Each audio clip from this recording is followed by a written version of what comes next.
आज एनालिसिस करेंगे Nifty bank Nifty के कल के लिए। और जैसे कि थंबनेल में देखा, get ready for big move. जी हाँ, एक बड़ा मूव आपको निफ्टी और बैंक निफ्टी में आता हुआ देखने को मिल सकता है। क्या किधर के साइड आएगा, कौन से जगह आएगा, कितना मूव आएगा, उसके बारे में भी हम चर्चा करेंगे।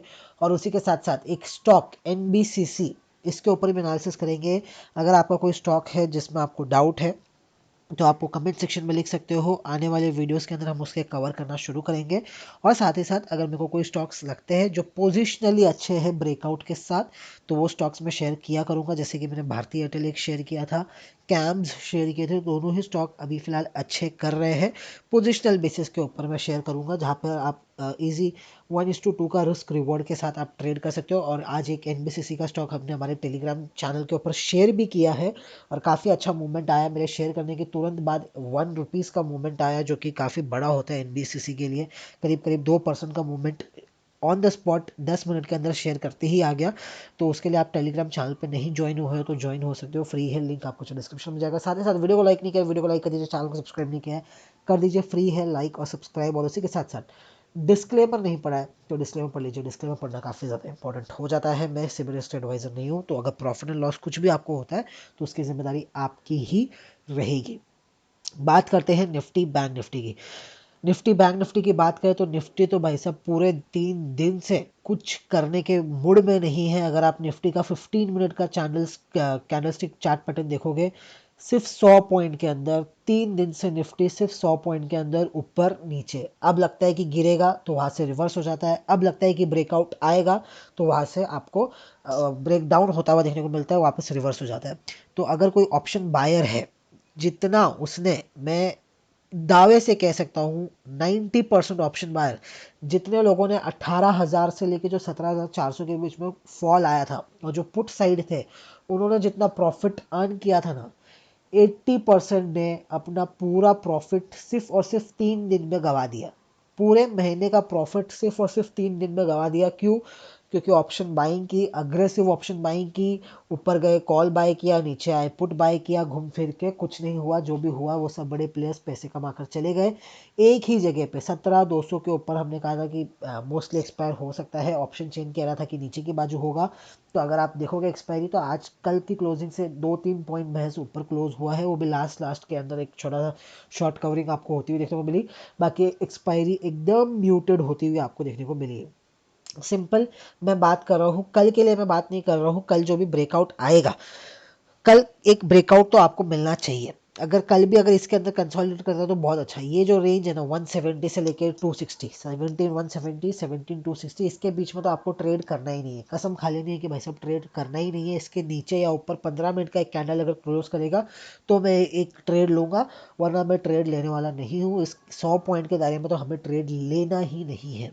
अब अगर हम बात करें कल जो मूव आएगा, ब्रेकआउट या ब्रेकडाउन जो भी होगा इस लेवल के ऊपर या नीचे, और वो ही सेम कंटिन्यू सस्टेन करता है 1 तारीख को भी, कल सॉरी 3 तारीख को भी, तो आप एक बड़े मूव के लिए तैयार हो जाइएगा। फिर वो चाहे ऊपर की बाजू हो, नीचे की बाजू, बड़ा मूव यानी 3-1% का मूव निफ्टी के अंदर और 4-1% का मूव बैंक निफ्टी के अंदर काफ़ी ज़्यादा होता है। जो ऑप्शंस में ट्रेड करते हैं, जो फ्यूचर्स में ट्रेड करते हैं, उन्हें पता है 3% यानी आप करीब करीब मान लीजिए आपका 500 पॉइंट निफ्टी के अंदर हो गया। और बैंक निफ्टी का भी अगर हम माने तो करीब करीब आपका 4% मूव के हिसाब से अगर हम माने तो 1,000-1,500 पॉइंट बैंक निफ्टी के अंदर हो जाता है। तो काफ़ी बड़ा मूव्स होते हैं ये ऑप्शन बायर्स के लिए, क्योंकि एक एक रुपये के मूव काफ़ी मायने रखते हैं। जो ऑप्शन बाइंग है, जो फ्यूचर्स के अंदर ट्रेड करते हैं, उन्हें पता होगा। ब्रेकआउट होता है कल, तो कल चांसेस है कि आपको एक ब्रेकआउट मिले 260 के ऊपर या 170 के नीचे। चांसेस थोड़े से अब जैसे क्लोजिंग दी है, लग तो ऐसा रहा है कि पॉजिटिव होना चाहिए, गैप अप होना चाहिए। गैप अप नहीं भी होके इसी गैप के अंदर, इसी रेंज के अंदर खुल के ऊपर के साइड ब्रेकआउट देना चाहिए। क्योंकि देखिए अगर गिरना होता तो 3 दिन से ऊपर हायर एंड पे कंसोलिडेट कर रहा है। अब या तो यहाँ पर बुल्स को ट्रैप करेगा हायर एंड पे कंसोलिडेट करके, यहाँ पर जितने भी लोगों ने बाय करके रखा है पोजिशनली, या तो उन्हें ट्रैप करेगा। उन्हें ट्रैप करेगा तो फिर नीचे भी आएगा, तो 2-3% मिनिमम नीचे आएगा, यानी करीब करीब 17,000 को भी एक बार ब्रेक करके वापस 16,800 16,900 की रेंज में आ सकता है। क्योंकि उनको एग्जिट नहीं देगा, उनको फिर अगली एक्सपायरी तक चांसेस आर वेरी हाई कि 6 जनवरी की जो एक्सपायरी है तब तक उनको एग्जिट नहीं मिलेगा, क्योंकि उन्होंने अगर एक्सपायरी टू एक्सपायरी का मूव खेला है तो। और अगर यहाँ पर लोगों ने पुट बाइंग किए कि ऊपर के बाजू कंसोलिडेट करा, अब यहाँ से ब्रेक डाउन आएगा, तो आप मान के चलिए 17,500 540 तक तो इजीली जा सकता है, क्योंकि वहाँ पर 50 डे मूविंग एवरेज आ रहा है निफ्टी का, तो वहाँ तक इजीली जा सकता है और हायर एंड पे ही एक्सपायर करेगा।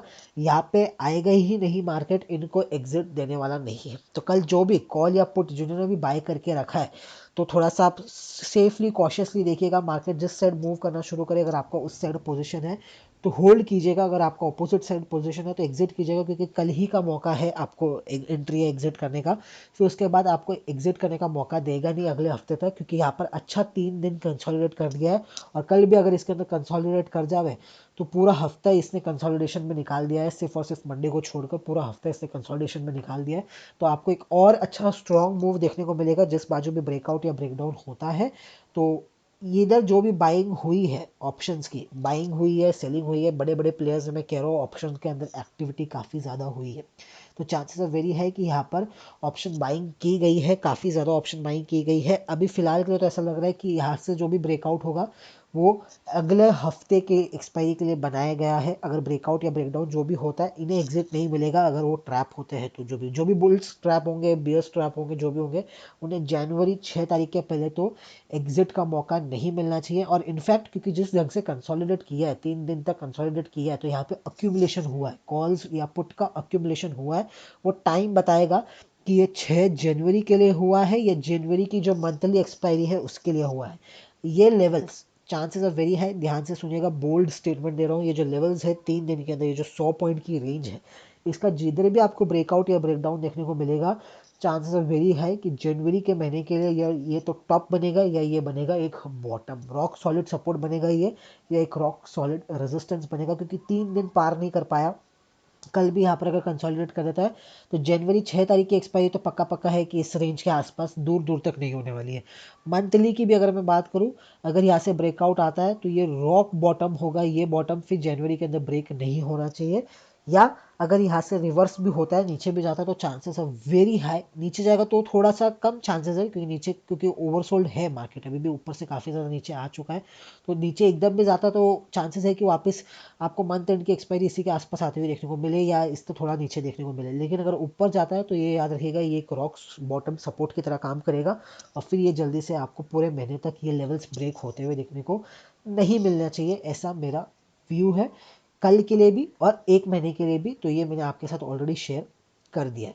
अब बात करते हैं बैंक निफ्टी की, और फिर हम बात करेंगे स्टॉक की भी हमें चर्चा करनी है, तो थोड़ा सा वीडियो लंबा हो सकता है, क्योंकि इसमें हमने मंथ के हिसाब से भी एनालिसिस कर दी है, पूरे महीने की भी एनालिसिस कर दी है, तो वो भी काफ़ी इंपॉर्टेंट हो जाता है।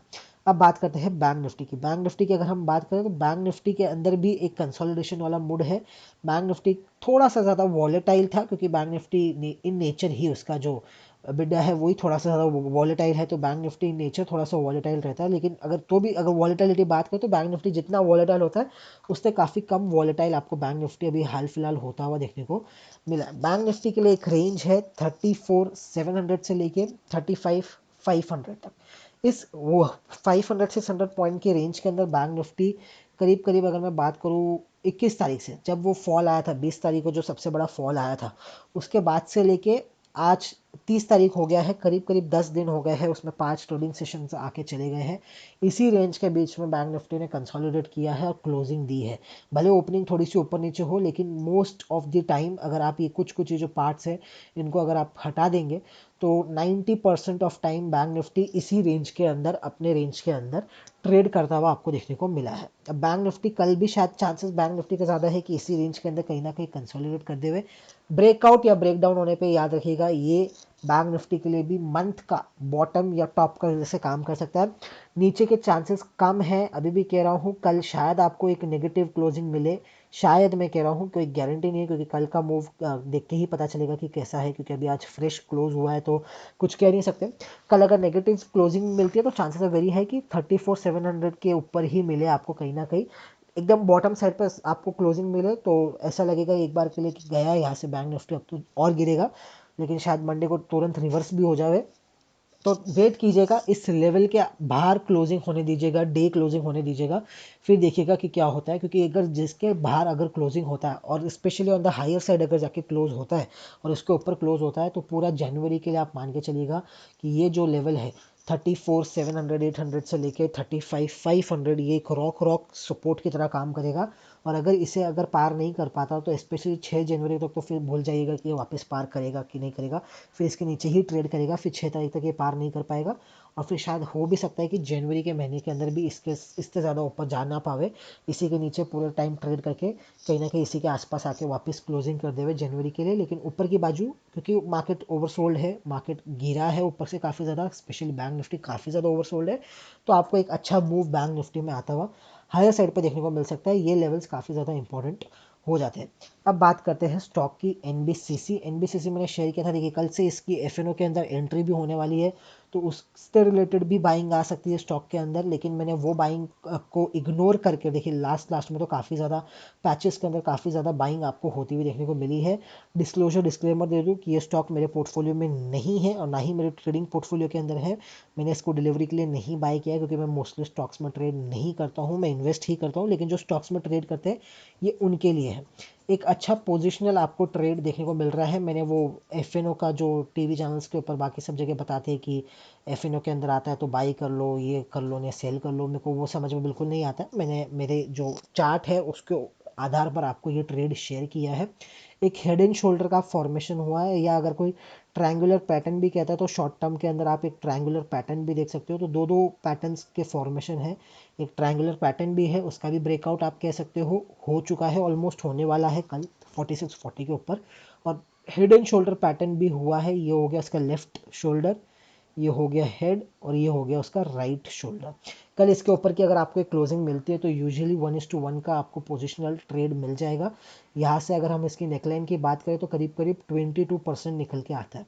तो यहाँ से कल जहाँ पे ब्रेकआउट होगा 4640 के ऊपर जो ब्रेकआउट होगा, उससे अगर आप 22% कैलकुलेट कर दो 56-57 के आसपास का आपको एक लेवल निकल के आता है। तो मैंने टारगेट दिया है इसका ऑल टाइम हाई जो है उसके आसपास तक ये वापस एक बार टेस्ट कर सकता है। इसका ऑल टाइम 58 के आसपास है, तो 58 के आसपास ये वापस एक बार टेस्ट हो सकता है। इसका all time high triangular pattern भी बना है और हेड एंड शोल्डर पैटर्न भी बना है।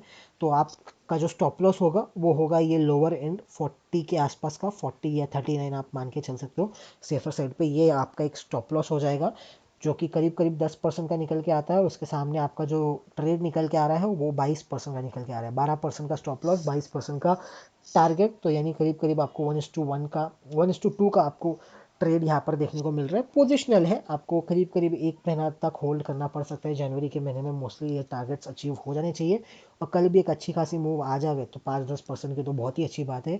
बाकी वो एफ के अंदर जाने के बाद चलता है, वो सब चीज़ों पर मैं इतना बिलीव करता नहीं हूँ। चार्ट्स काफ़ी अच्छे सपोर्ट कर रहे हैं, वॉल्यूम्स के साथ बाइंग हुई है, मैं वो देख रहा हूँ।